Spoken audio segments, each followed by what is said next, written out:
My name is Edward Oberholtzer. The resident priest here at the Joseph Priestley Zen community in Lewisburg, Pennsylvania. We're an affiliate of Empty Moon Zen.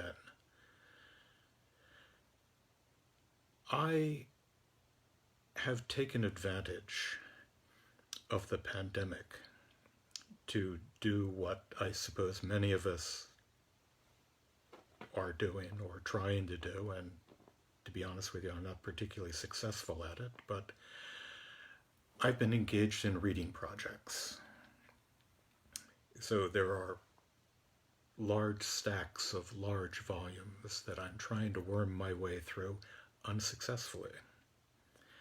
One of them is a rather massive tome on the history of Marxism, which may not seem to have anything to do with Zen, except this particular author decided to begin at the beginning, to examine the origins of the dialectic.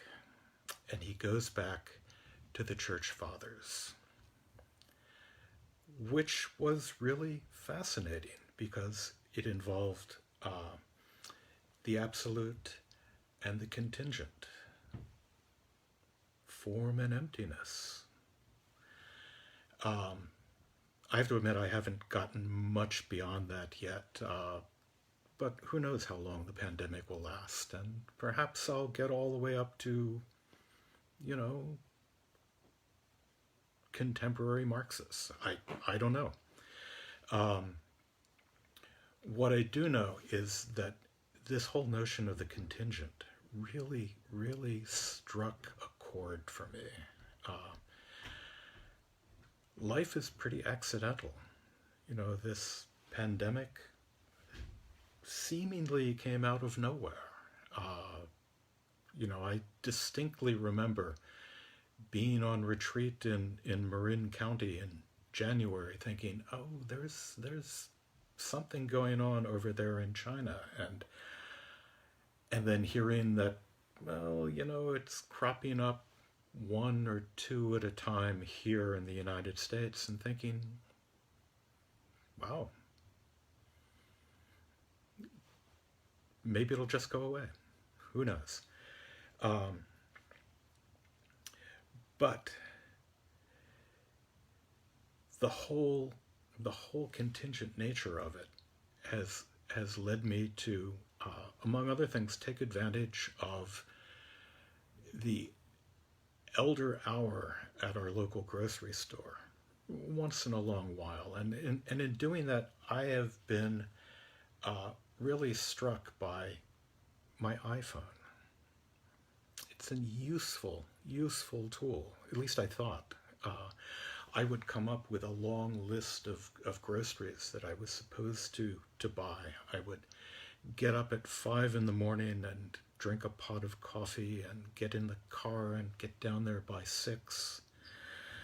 And then I would go through the various aisles and pick out what I knew I should be getting. And I'd check out, I'd get in the car, I'd drive home, and then I'd remember I had a list in my phone. And who knows whether what I got really corresponded to what was in the list. You see, I tend to rely on technology to kind of like deal with the fact that I'm getting old and forgetful.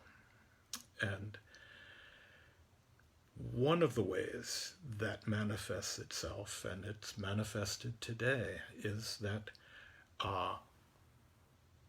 I have a calendar.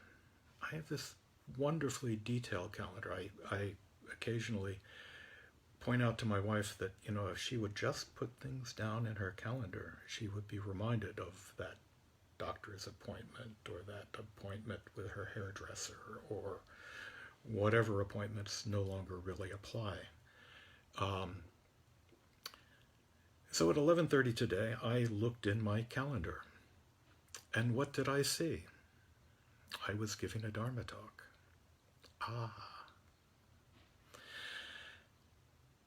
it's always interesting how these things come up and bite you.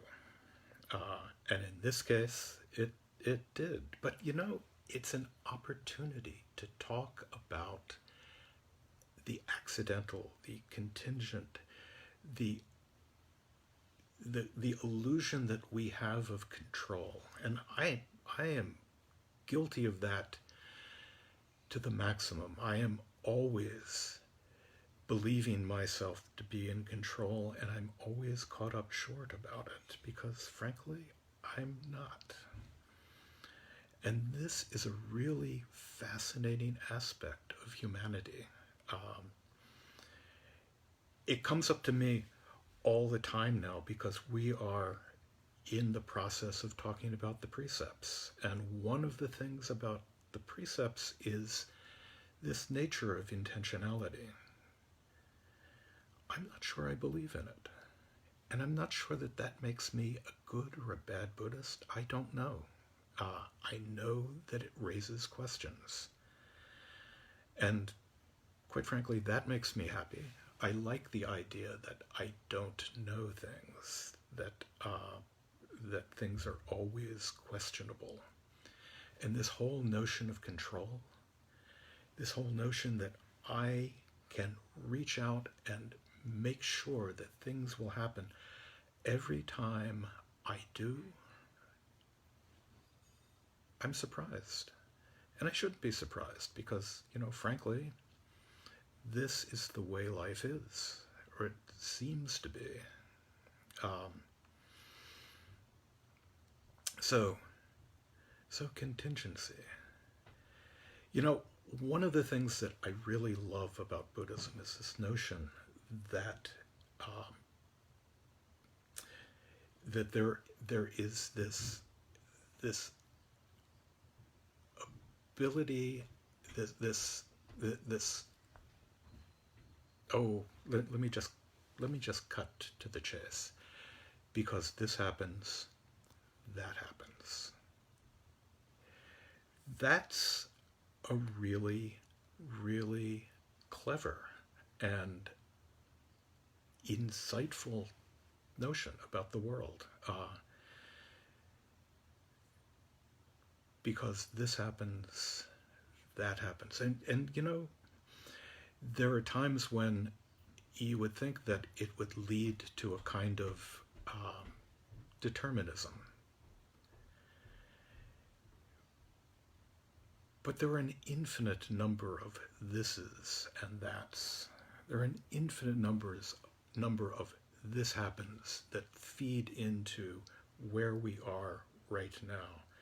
So when I go to the grocery store and I neglect to pull out my iPhone that I just had spent half an hour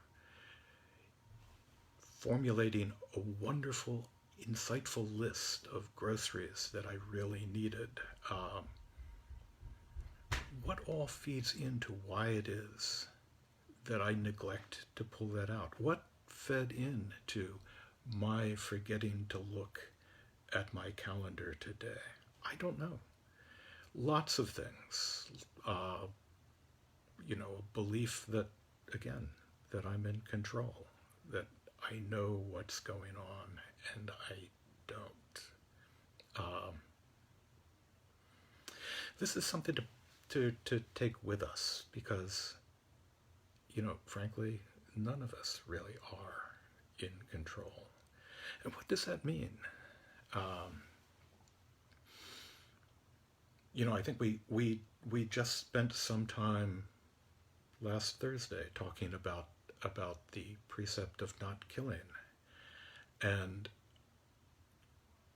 one of the stories, and and I can be filled with many stories, some of which are relevant, but the story that comes up for me and that I neglected for whatever reason to bring up during that class was riding my bicycle to work one day in Winchester, Massachusetts, coming up to a stoplight, having a car pull up beside me, having the driver roll down his window and start to berate me for riding a bicycle. And all that I could do rationally just fell aside, and I remember distinctly this wave of rage welling up in me, and getting off my bicycle and offering to have it out with him right there on the street. This is kind of strange, but it's, fortunately the light changed and he drove on, and I rode back to work. But it's always fascinating to realize how out of control we can be. I have a reptilian brain somewhere back in here, and that rises to the forefront. I am essentially an animal. We're all animals. We're all part of nature. When my cat brings in a dead chipmunk, he's doing what I do. He's just more honest about it. For him, it's just a dead chipmunk. So I thought I would just leave you with this notion that